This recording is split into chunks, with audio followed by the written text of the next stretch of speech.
Hello everybody and welcome to another list video here at Playing Board Games. A few weeks ago, we saw Travis talk about the worst player cards, in his opinion, for Arkham Horror. And as Travis would always say, his opinion is the right opinion. So today, we're here to hear the right opinion on the best cards in Arkham Horror from Travis Edition. So, these are just a bunch of cards that Travis thinks are the best. So, should we dive in? Yeah. Let's get this started. It's actually the worst part too. I have opinions and you're gonna I don't like anything in this game. Gonna keep it going. Alright. With our first card, which is Dr. Milan Christopher. This fat bug dissecting man has been my companion for a long time. I've played him in a lot of decks. He has died for me many times. He has made me a lot of money. And he's made me smarter. Well, initially we didn't think much of him when he first came out because we were bad and he honestly wasn't that great with just core set cards. What are you going to spend the money on? Yeah, like hyper awareness, whatever. Like you have magnifying glass? Yeah.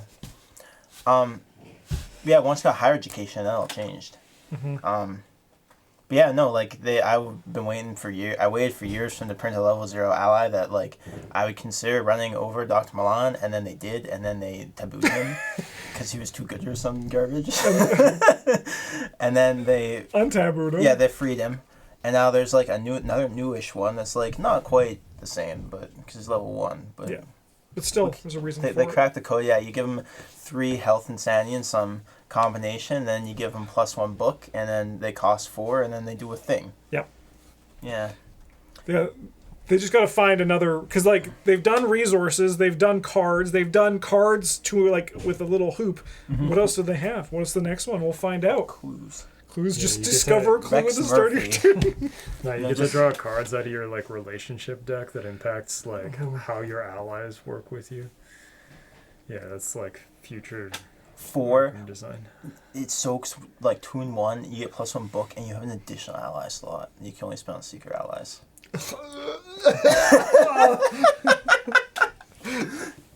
No. Yeah, but it's also not unique. So you can just have another. Have another one. You can just like chain them. No. You play like 6 of them in your deck. It's okay. No. Don't worry about it. No. You can include any number of this in your deck. Yeah. No. Yeah, it's just the relentless rats. Just roll around. You and 6 dudes with your 12 book. Yeah, Dr. Milan's good. He pays for everything. Honestly, like, he probably made me worse at building decks for a while because I didn't have to consider economy at all. I had this guy's emergency cash, and I was like, I have infinite money. I mean, we've always talked about doing an untabooed run in the future, and I'm very much looking forward to your untabooed Rex, Dr. Milan, just going like absolutely freaking wild. I'm just going to go look at the old Dunwich list and pull that up. Yeah. Play the garbage cards and all. Yeah. All right, should we go on to the next one, Travis? Yeah. It's Deduction level 0. Wow, who'd have thought? I like getting clues, and this gets another one. I've played this card so much that my deductions from the core set are like warped from shuffling. With like a little wavy texture at the top. Yeah. Loved cards. Yeah, well played cards. Yeah, deduction has been like pretty much all of my yellow decks ever, as it should be, and it should be in yours as well. Yeah. It's really good. It's practice, which is good. Yeah. And honestly, there's like a whole these cards could have really been like pretty much the entirety of the core set yellow cards. Like, big fan of magnifying glass as well, and like working a hunch is pretty fine. Yeah, research and, librarian. Yeah, research librarian's good. Like, there's a lot of good stuff in the core set. These two really are the standouts, but yeah, deduction is. It's one of the few cards I was not upset to get more copies of from the investigator decks. So. Yeah, because then you can shuffle non-warped ones. No, I could just have 4. In your deck at all times. Well, I guess I don't. I could have 6. Wow. Is this like the third guy from the Forgotten Age? Like, we got Ishtaka and we got Alejandro, and there's the other guy. Oh, is this the other guy? Maybe. All right. The pith helmet's worn all his hair off. All right. Next one, Travis. Yeah. It's a yellow card. These are at the start because the yellow cards I like are easy. Yeah. Practice makes perfect. We thought it was like probably kind of garbage until Brent was like, "Hey, we should try this," and we did, and it was great. It changed my life. All of a sudden, every time I see a skill, I'm like, "Is this practice? Can I play with practice make perfect?" And a lot of the times you can for reasons unknown to me. Like promise of power. Why is that practiced? Why is being offered a promise of power something that you've practiced? How often do you do that? Like every other day. It is I'm strange. Like, Yeah. cool, you can have all this stuff if you get me out of my previous like pack. And you just like chain them. Like, yeah, and then the next one is like cool, but like Just like use so your like deck to pay off on Asmodeus, it. Asmodeus, like he's got. Yeah. I need you to get me out of this. And like the Eye of Truth, how is that practiced? That's Well, it's practiced by the eye. The eye's been Yeah. here forever. oh, okay, it's Yeah. the Eye. Yeah, okay, that makes sense. Yeah. Yeah. But no, you don't actually. This is for perceptions and deductions mostly, And vicious blows. and Like, vicious yeah. blows sometimes if you're feeling spicy. Yeah. And you do feel spicy often. Occasionally, yeah. I do enjoy the fighters that can play this. It's neat. Well, I mean, as you were saying before, as we were putting this list together, you used to be like a Roland stan, and you still do really like Roland. Yeah. And like, I've played them in the past year. yeah, and like practice makes perfect fits really well with him, so it makes It does. sense. Yeah. Yeah. It introduces some like deck building constraints that on like one hand I find interesting, on the other hand I find a little bit tiresome. But at the end of the day, I still play this card. Still, I love resolving it every time it's in my hand. I'm like, yeah. Yeah, this is just like gonna be like Kate Winthrop deck. Like she's in the art, I had to play it. I had to. Do you have any science cards in your deck? No. No, why would I need those? She's not in the art of them. Yeah, this is Dr. Milan.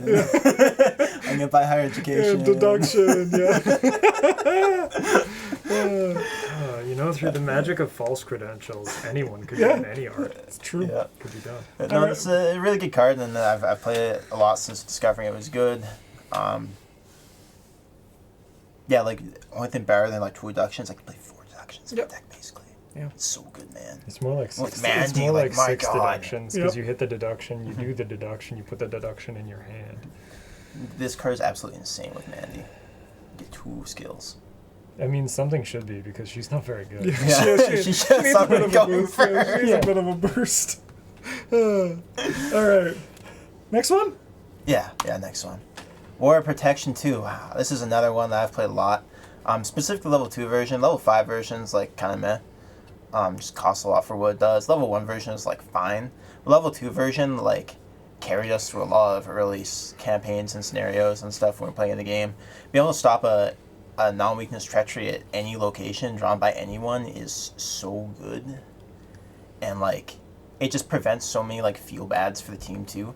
Like it bails you out of so many problems just sitting there with it in your hand. You know, it's, your guardian draws, or your rogue or your low brain guardian or whatever draws frozen if you're like, no, not today. Like you just get to do your turn as normal or whatever. Like they draw the stupid Pokeball card from Lost in Time, is that what it's called? Where they just shuffle an asset back into your deck from the Forgotten Age? No, that doesn't happen. You Yeah. don't have to throw away your Cyclopean Hammer, whatever only weapon you have. Draw their Snake Scourge and have to discard like 5 dogs. Yeah, no, like actually did that one. Yeah. Actually bailed you out of that one recently.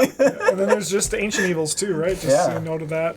Yeah, no, just the ability to say no to the game is like so powerful and a very fun thing to do. It's very, in a game like this where you can like, not so much now, but especially in the earlier days when there was a smaller card pool, like you could just get blown out by the game. Some Mythos phases, having that extra layer of protection, it's like having a Lucky in your hand, you know? Yeah, Very yeah. similar feeling. Yeah, can you imagine if this card could stop weaknesses? Why have them in the game at all? Is that the next one? Is this just a brilliant transition, or was there something else between? Should I we keep it was, going? I hope was it's a hoping brilliant- so. I was hoping it would be. It's No, it's No. right. I was seeking 4. Fuck. So this is a purple card, but it could be a yellow card, kind of. no, it's got the little triangle up in the corner. You're right, Francis. Yeah, today's joke du jour is that Brent's colorblind. No, So, okay, in case you guys aren't, get ready. That's like that one. that's our channel for like the next 3 months. It's like it's a new running joke. If you got to keep up with our joke meta, I think the unexpected courage scale is on the out. Bryn colorblind scale is on the in. Just so Yeah, you're invest in all that one, yeah. But yeah, I used to not be so hot on right seeking, because you can lose all your actions, which sucks. But I learned to simply don't draw those tokens. Just do it last. Yeah. You do it last, or like I said, you just don't draw those tokens. Yeah. The really brilliant part about this card to me is like even if, you do it first and you draw the bad token. Like, if you pass, you still just get a turn's worth of clues. Yeah, no, because if you're doing it for your first action, you're kind of just like, well, if I get the, I'll do something else if I don't draw the token, and if I do, who cares, you know? I really like the risk taking and like game state evaluation problems that it poses, where it's like, how much can I afford to do this for one of my first two actions? How bad is if I draw the autofail, get no clues, and throw in my turn, versus like I could get 9 clues this turn. Yeah. Like, my God. Yeah. This scenario could just be done, right? Yeah. This one's actually interesting because I've been noticing this with Eric, and it reminded me when you brought this up that, you, like you said at the start of this, you weren't so hot on Rite of Seeking when you first were like playing with it.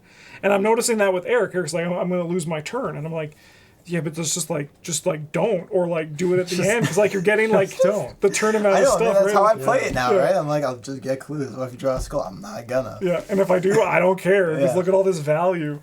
But Yeah, it's an interesting evolution. It's like, for the amount of times you do draw the skull or whatever and lose your turn, like, if that happens 1 in 4 times that I do it on my second to last action, and I don't get to do it twice, whereas all the other times I got to do it twice, like, over my lifetime, I'm up 9 clues. Yeah.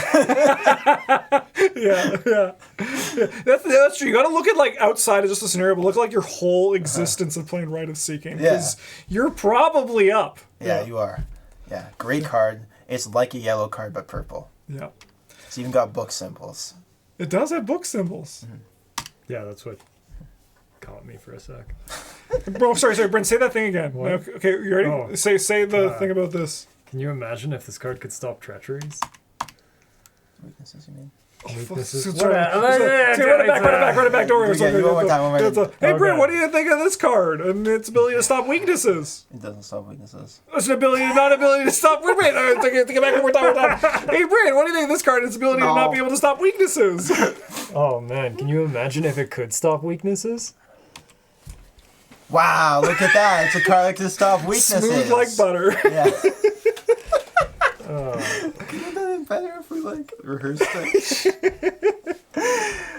This is specifically level 5 Deny Existence. I do enjoy the level 0 Deny Existence. That one also has some like mild warping due to shuffles. Level 5 doesn't, because it costs 5 experience. It doesn't actually like do anything, but when it hits, like, my God, does it ever feel good.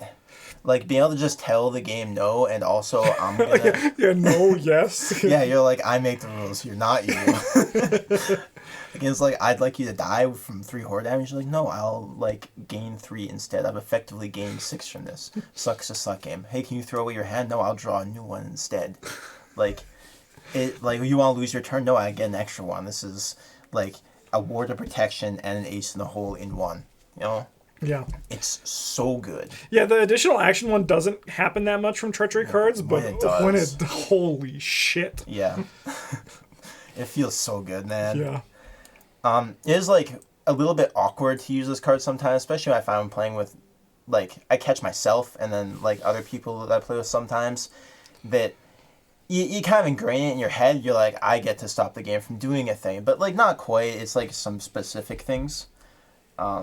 Which can, like, be a bit of a feel bad, but, like, no, you can't actually stop that. Or, like, I'm getting attacked, I can just stop all the damage. Like, no, you can stop the damage or the horror. Yeah. But, like, my God, is it ever good and feel good to play. Yeah. I remember because I saw you play the level 5 one a few times in a campaign, and then I played the level 0 for the first time, and I just played it like the level 5 version. And I was like, this card's so good. And then you're like, wait a minute, Justin. No. You got to pay a bit more experience until you get there. Yeah. But like the level 0 version is also, like you said, really good. Yeah, level 0 one is like a good card, but this is like a fun card. Yes. Yeah. All right, you want to see what's next? Yeah. Ah, it's my boy, Occult Lexicon. Justin, you're not here for this one. Don't worry about it. I picked the level 3 one because it really is, like, I've played level 0 one a lot more, but the level 3 is, like, truly kind of egregious compared to the level 01. You having fun over there, Matt? Oh no! I can do it. Help me! Help Pull me! yourself up. Yeah, so you can only play one in your deck, which is easily mitigated by our good friend Research Librarian, another part of the core set yellow package. And Bloodright does like everything you could ever want, No, see, but like except get clues. Having to discard cards from your hand is a real cost. Yeah. So like when you're looking at making an Arkham deck, there's sort of like, if you look at the game, like really strip down the game, you need to have economy to play your cards, and you need to be able to fight enemies or deal with enemies in some capacity. You need to be able to get clues, and like you should probably have some way to deal with the Mythos deck. This card single-handedly handles two of those, and the two of them that are like, one of them that is the most difficult for Seekers. Yeah. Like you already have the clue game down because you're playing a Seeker, and then this just gives you not only resources but also card draw, and you can deal damage to enemies while doing the other things sometimes. Like, it's kind of insane. I've played very many Bloodrights, and this is like probably my favorite one of card to slap into a deck. I still strongly dislike the limit 1 per deck as a balancing factor. But no, see, it's fine because you can actually play like 3 of them. So yeah, so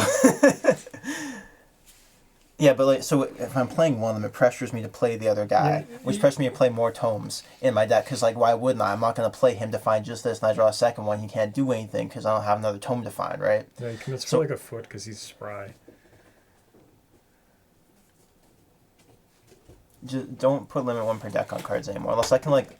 I like the new Rod of Carnagos or whatever, because you can upgrade to have 2 in your deck. I think that's fine from like as a lower level balancing thing, but that shouldn't be like an overall like valve for power level, because it doesn't really mean anything, especially for certain card types. Like even without the Research Librarian, like this is an item, so Backpack 2. I mean, it's more of a Backpack 2 issue than this being an item issue, but. Yeah, I mean, also the limit 1 per deck, there's actually like a keyword in the game that says that. Yeah, but that wouldn't be able to cost 3 experience for him. Yeah, it would. Yeah, they just put 1.5 pips. Yeah, but then investigators who could play 0 to 2 yellow could play this. What are we talking about? Yeah. Yeah, you're right. Complaining about limit 1 per deck as a balancing factor. Oh, okay. Yeah. Yeah, it's not even really like a balancing thing for like the guys who get to play this little microscope one. Because the guys who do that, they can just draw like 60 cards in their turn or whatever. It doesn't matter. Like you can. Well, yeah, everything you get in your deck draws cards, because this is clearly a way to deal with enemies, and it still draws you cards. Sometimes 3. Yep. Yeah, I mean, like it's pretty nice. Sometimes like 4 if you're Harvey Walters. Yeah.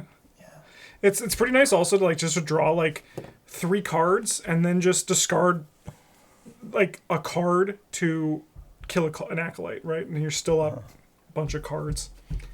Yeah. Yeah. Yeah, or like you just get money. Like it's really it's so like it's not even like what it does. It's the flexibility of it that really pushes it over the top for me, right? Yeah.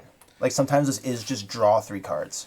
Sometimes this is like emergency cash and cycle 3 cards. Sometimes this is 3 damage to an enemy. Yeah. Test list for 3 resources. Yep. Which is a great rate.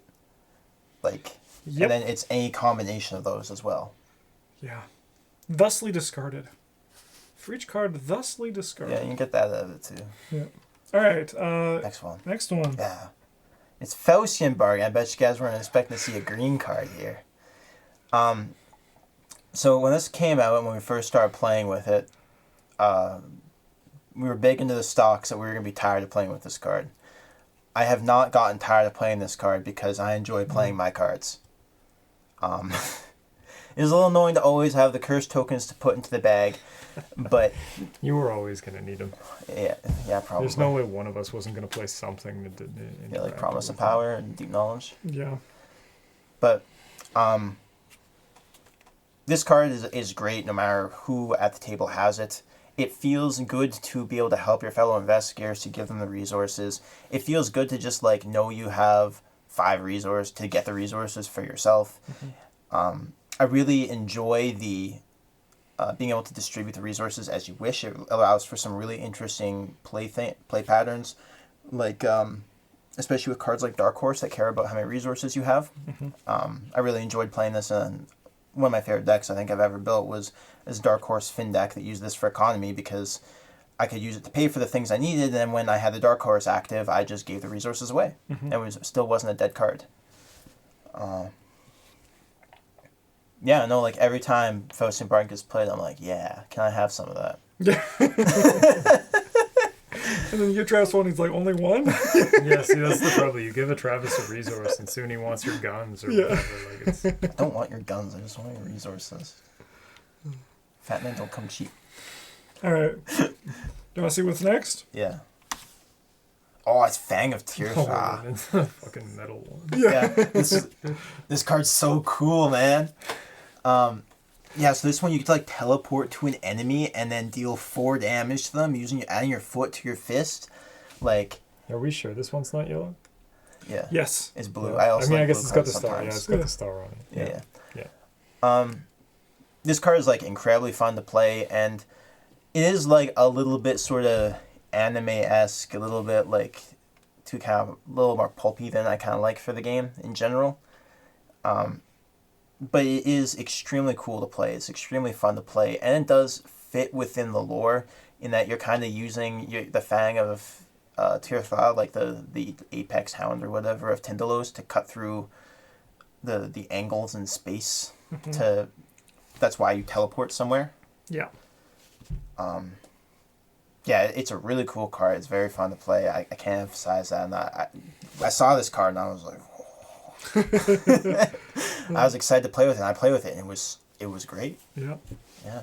Anytime. I don't play it often. It's hard to justify putting like a 3-cost 4 experience event into your Guardian decks. But man, when like someone does, it's extremely hype. You know what? I've been wanting to. I built a shotgun Nat Show deck, and Trying that again. I mean, it'd be fun to like also try this in a Nat Show deck that doesn't care about that, but just has like your shotgun to shoot things down, and then This would be pretty cool. You're just like, take 5 damage, please, from the other side of the map. yeah, could be a fun time. Could be a fun time. Take 5 damage from the other side of the map, and if you're still alive, like, okay, we got a Yeah, shotgun. yeah, just just go nuts. Yeah, like, you also can just attack them from the other side of the map, eh? Yeah, you don't have to move. Yeah. Yeah, you can just like gut him from like you're on one side of the jungle or whatever, and your Seeker's over trapped with a snake, and you're like, "Don't worry, I got it." Yeah. And you're like wrestling with the snake. You just stab the ether or whatever, and like your arm pops out behind the other guy and stabs him. And then like it falls on the ground, and the Seeker's like, "I'll just get 9 clues on my turn." Doesn't even say thank. All right, should we see your last card here, Travis? Yeah. I don't even remember what it is, to be do. honest. Dynamite Blast 3. Okay. Yeah. Oh yeah. This one also is like Fang of Tear in a lot of ways. But the really big sort of separator, really, this wouldn't make the list if it didn't have that play during a lightning window for me. Travis loves that window. I do love that window. You can do it things so often. Is there a lightning bolt window in between hunter enemies moving and hunter enemies attacking? Yes. Yes, that's why Because Luke you can could escape. attack your teammates. Yes. Yes, or all of the enemies. You'd be like, you stay there, and they're like, but why? And you're like, don't. They're like, Look, you're gonna take damage. or they're like, this enemy's gonna deal me 3 horror, and I can't take that. And it's like, well done. Oh, How about 3 damage? But yeah, like, you can do so many weird things with this, like during tests, during again during the enemy phase, during other people's turns, during the Mythos phase, like there's so much flexibility in it, and it's so much 3 testless damage, as we've seen from Blood Right. I love that amount. And you get each enemy, which like even if you're only hitting one enemy with this, to be honest, like fast any lightning bolt window is pretty strong. But being able to get like if you get more than one enemy with it, like baby. if you get more than one enemy and one of your teammates with it. Yeah, do we yeah. still agree that the biggest achievement in Arkham is when, as Bryn convinced us to dynamite blast each of us in like one scenario? In the same scenario. Yeah. It's just like, I can throw dynamite in. Like, they're like, Okay. yeah, go for it. That's probably fine. Yeah.